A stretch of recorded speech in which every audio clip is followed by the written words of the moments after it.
Shalom, selamat pagi Bapak Ibu Sobat The Messenger. Senang sekali pagi hari ini kita boleh berjumpa kembali. Anda boleh bergabung melalui The Messenger Channel dari GKMI Kenari. Pagi hari ini kita akan mengawali kehidupan kita dengan kita mau datang menghampiri hadirat Tuhan.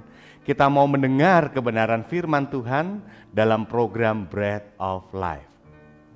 Renungan pagi yang boleh hadir di setiap hari Senin sampai dengan hari Kamis untuk Sobat The Messenger semuanya. Nah, Sobat The Messenger, apabila Anda diberkati melalui program-program kami, Anda bisa memberikan persembahan kasih Anda melalui rekening yang ada di layar Anda semuanya.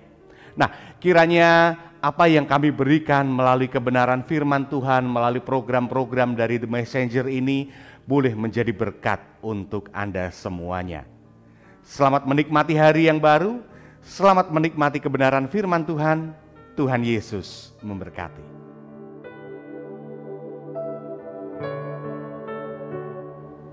Selamat pagi Bapak Ibu, Saudara-saudara Sobat Messenger, salam sejahtera untuk kita semua.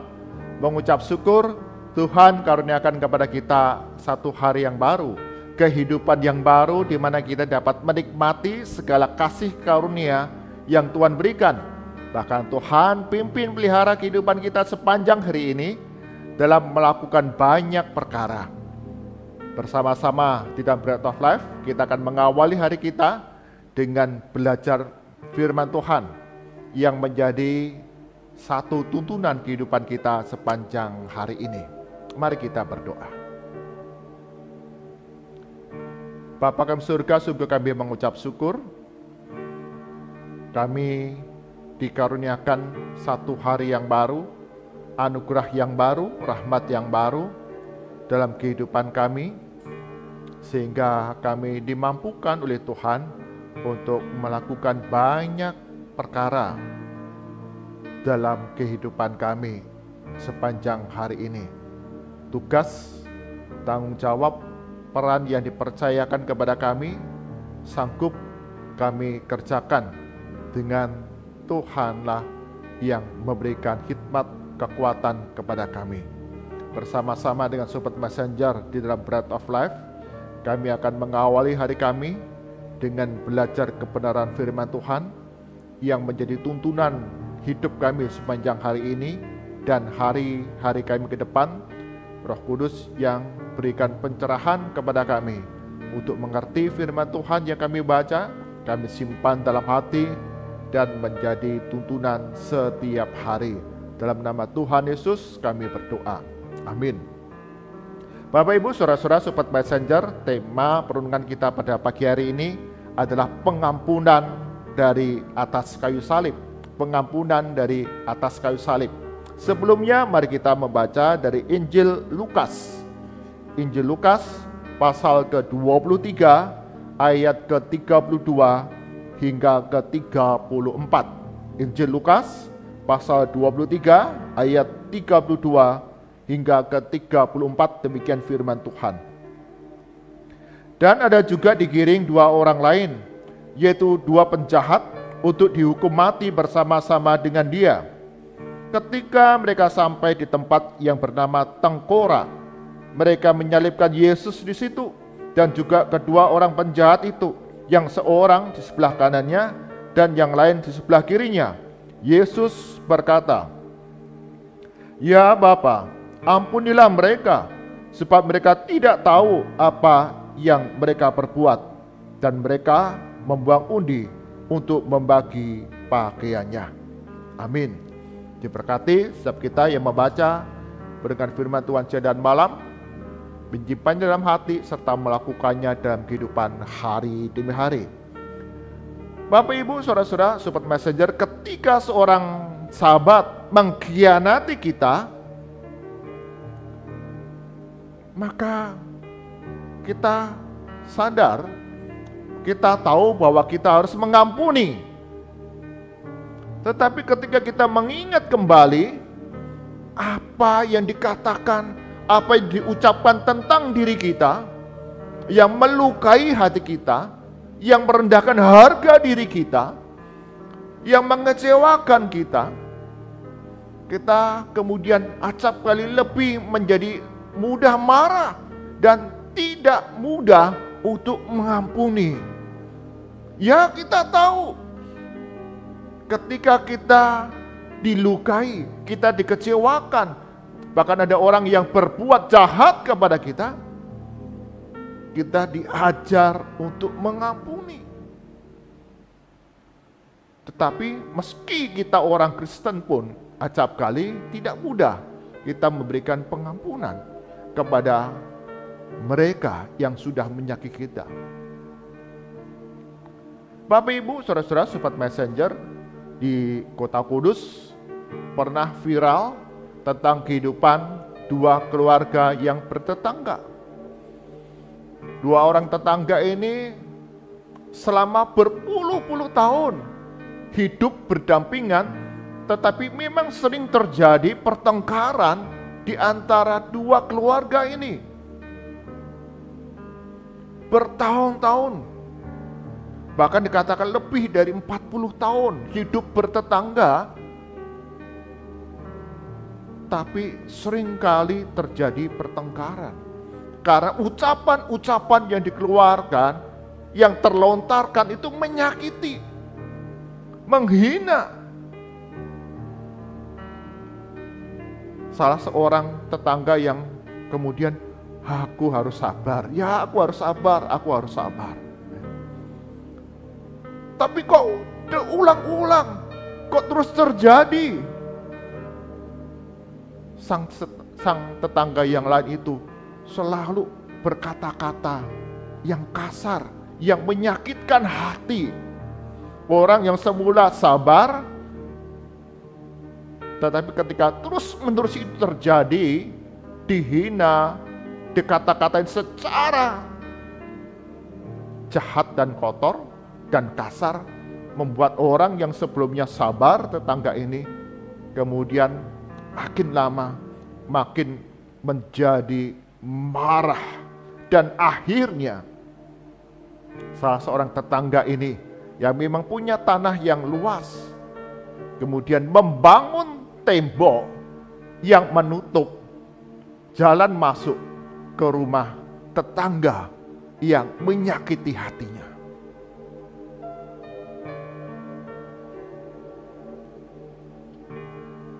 Dua keluarga hidup berdampingan, tetapi tidaklah mudah ketika kata-kata yang menyakitkan itu terus bertubi-tubi kita dengar dan memenuhi kepala kita. Hati menjadi panas, menjadi marah, dan tindakan kita membalas apa yang sudah menyakiti kita.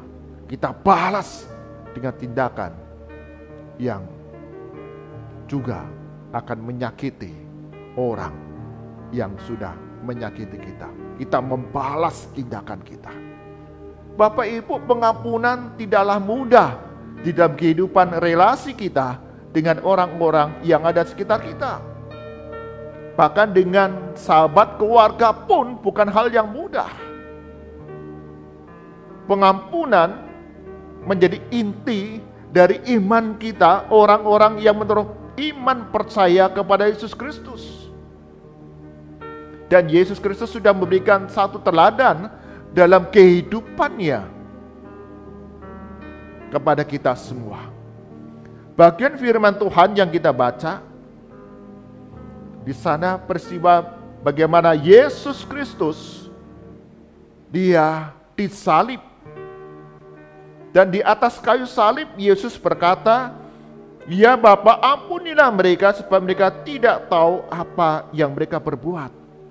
Yesus memberikan pengampunan dari atas kayu salib kepada orang-orang yang sudah menghina dia, orang-orang yang sudah mengolok-olok dia, orang-orang yang sudah berteriak salibkan dia, orang-orang yang sudah menganiaya, orang-orang yang sudah memakukan Yesus di atas kayu salib. Yesus dianggap seperti penjahat. Dia disalib dan kiri kanannya adalah sungguh penjahat-penjahat besar. Yesus yang benar, tapi dia disalibkan seperti seorang penjahat besar. Tapi Yesus tidak memendam kemarahan. Yesus tidak memendam kepahitan ketika dia menuju kepada jalan salib. Yesus tahu bahwa kehidupan karya keselamatan untuk orang-orang berdosa hanya satu, yaitu salib, kematian di atas kayu salib, untuk memberikan pengampunan bagi mereka yang percaya kepada Yesus Kristus, pengampunan dosa dan satu kehidupan yang kekal. Dan Yesus kerjakan itu untuk orang-orang yang membenci dia, orang-orang yang memusuhi Yesus, orang-orang yang sudah menganiaya, berbuat jahat, sedemikian jahatnya kepada Yesus. Tapi Yesus melakukannya, pengorbanan di atas kayu salib, bagi kita, bagi orang-orang yang sudah menyakiti. Bapak, Ibu, saudara-saudara, sobat messenger, kita dalam ibadah hari Minggu selalu mengucapkan komitmen kemuridan. Kami bersaksi bahwa tidak seorang pun dapat sungguh-sungguh mengenal Yesus kecuali dia yang mengikutinya setiap hari dalam kehidupan. Satu komitmen bagi kita orang-orang percaya, kalau kita sungguh-sungguh mengenal Yesus Kristus, percaya kepada Yesus Kristus, maka kita akan mengikutinya, meneladani akan pengampunan yang Yesus berikan melalui kematiannya di atas kayu salib. Bapak, Ibu, saudara-saudara, sobat messenger, sungguh kalau kita mengampuni dengan kekuatan kita sendiri, maka kita akan gagal. Kepala kita, pikiran kita dipenuhi oleh peristiwa-peristiwa, perkataan-perkataan yang menyakiti hati kita, membuat hati kita menjadi terluka, menjadi kecewa, dan amarahlah yang kemudian akan bertumbuh makin kuat. Tetapi ketika kita melihat kembali bahwa kita orang-orang percaya dipanggil untuk meneladani Yesus Kristus dengan meneruskan kasih-Nya, pengampunannya kepada orang-orang yang sudah menyakitinya. Demikian juga setiap kita orang-orang Kristen, murid-murid Kristus, kita dipanggil untuk memberikan pengampunan bagi orang-orang yang sudah menyakiti kita. Mengapa kita menjadi enggan? Mengapa kita tidak mau, begitu sulit untuk mengampuni orang lain? Karena kita lebih berfokus kepada diri. Melihat, mengasihani diri, aku yang disakiti, aku yang dirugikan, aku yang menderita. Ketika kita meneladani Yesus Kristus, betapa hebat penderitaan yang harus ditanggung oleh Yesus Kristus di atas kayu salib. Disebutkan Yesus itu seperti orang yang dikutuk oleh Allah. Sedemikian hebat penderitaannya, dan dia lakukan itu untuk orang-orang yang menyakiti kita, yang menyakiti Yesus. Kita yang memberontak kepada Yesus. Kita disebut seteru Allah ini, yang durhaka ini.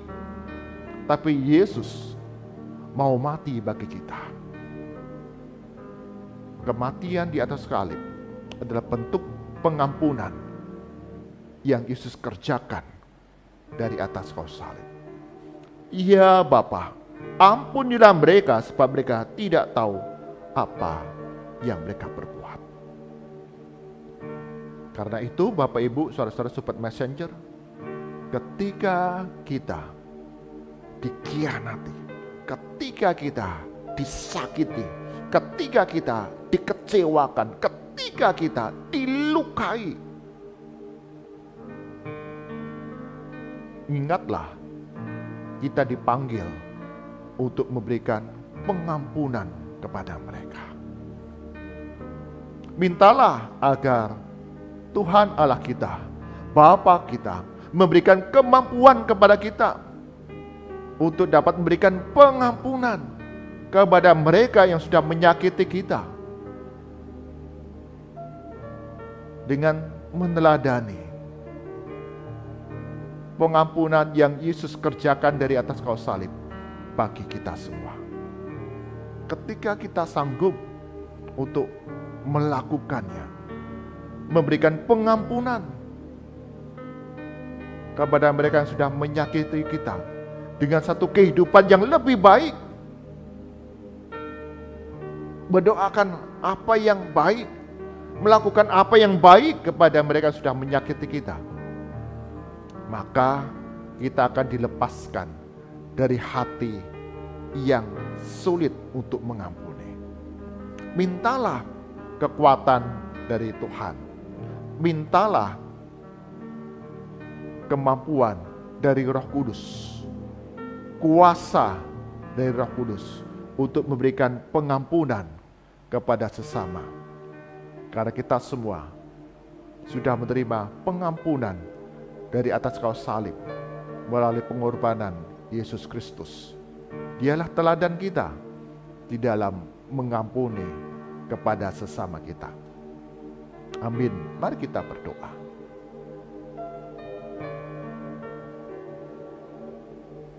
Tuhan Yesus, kami sadar dalam kehidupan yang kami jalani ada banyak peristiwa, bahkan pribadi-pribadi yang merugikan, mengecewakan, melukai, menyakiti hati kami.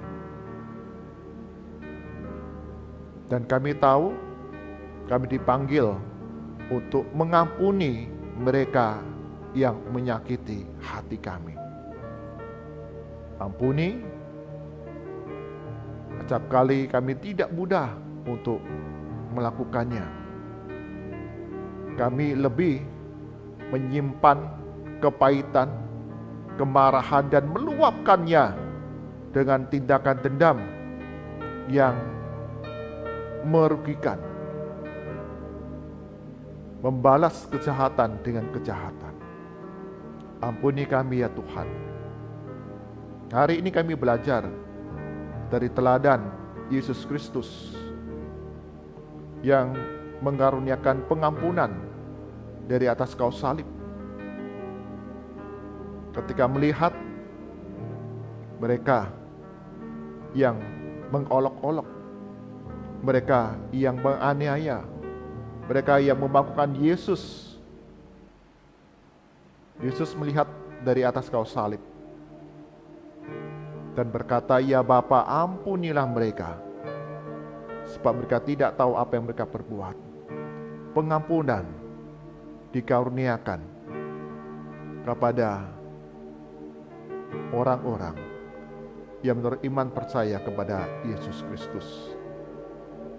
Satu teladan dalam kehidupan kami, orang-orang percaya yang sudah menerima anugerah pengampunan dari Yesus dari atas kayu salib, untuk kami membagikan kasih pengampunan ini kepada orang-orang yang sudah menyakiti hati kami. Bukan dengan kekuatan kami, tapi dengan pertolongan kuasa Roh Tuhan kami dimampukan. Ketika kami sanggup untuk melakukannya, maka kami dilepaskan dari hati yang enggan, yang sulit untuk mengampuni. Kami serahkan ya Tuhan untuk setiap kami Sobat Messenger dan segala aktivitas kami sepanjang hari ini, baik di tengah keluarga, di tempat kami tinggal, di tempat kami bekerja dan belajar. Tuhan, Engkau yang akan membuat berhasil segala apa yang kami lakukan. Dalam segala perjalanan kami, Tuhan lindungi dengan keselamatan dan sukacita. Berdoa bagi kami yang sakit, yang lemah tubuh, Tuhan sembuhkan, pulihkan kami. Bagi kami yang berduka dan bersedih kesepian, Tuhan hiburkan kami. Bagi kami yang berbeban berat dalam berbagai pergumulan kehidupan di tengah keluarga, tempat kami berusaha, tempat kami bekerja dan studi, Tuhan berikan hikmat jalan keluar untuk kami sanggup menanggungnya dengan pertolongan dari Tuhan. Kami serahkan ya Tuhan untuk setiap gereja-gereja Tuhan yang ada di seluruh dunia. Tuhan berkati dalam setiap komunitas yang ada. Kami belajar untuk meneladani Yesus Kristus dengan hidup saling mengasihi, saling mengampuni satu dengan yang lain. Kami acap kali mendengar ada gereja-gereja yang terpecah ketika kami tidak meneladani saling mengasihi, saling mengampuni di tengah kehidupan berjemaat. Tuhan, tolong kami semua, gereja-gereja Tuhan, murid-murid Kristus, diajar untuk mengenal Yesus Kristus, percaya Yesus Kristus dengan sungguh-sungguh, dengan mengikuti, meneladani kasih pengorbanan, pengampunan Yesus Kristus di atas kayu salib dalam kehidupan kami hari demi hari. Berdoa bagi Kota Kudus ataupun daerah-daerah di mana kami tinggal, Sobat Messenger. Tuhan berkati setiap pemerintahan yang ada dapat mengelola setiap sumber daya yang ada dan menjalankan pembangunan dengan penuh tanggung jawab sehingga mendatangkan kesejahteraan, kedamaian, kerukunan di tengah masyarakat. Mari arahkan hati kita kepada Tuhan dan kita terima berkat dari Tuhan. Kasih karunia, hikmat dan damai sejahtera dari Tuhan kita Yesus Kristus, pemeliharaan yang penuh kuasa dari Allah Bapa, penyertaan dari Roh Kudus senantiasa melimpah dalam kehidupan kita hari demi hari, memiliki kasih pengampunan yang besar dari Yesus Kristus yang kita bagikan kepada mereka yang sudah menyakiti kita, karena Tuhan Yesus telah menunjukkan kasih-Nya yang besar bagi kita dari sekarang sampai selama-lamanya. Amin. Bapak Ibu, saudara-saudara Sobat Messenger, dalam perjalanan kehidupan kita tengah dunia, ada banyak orang yang menyakiti kita, mengecewakan kita. Tetapi kita belajar teladan dari Yesus Kristus. Yesus telah memberikan pengampunan dari atas kayu salib bagi kita orang-orang yang sudah menyakiti Dia. Demikian juga kita dipanggil untuk memberikan pengampunan bagi orang-orang yang sudah menyakiti kita. Tuhan Yesus berkati kita semua. Amin.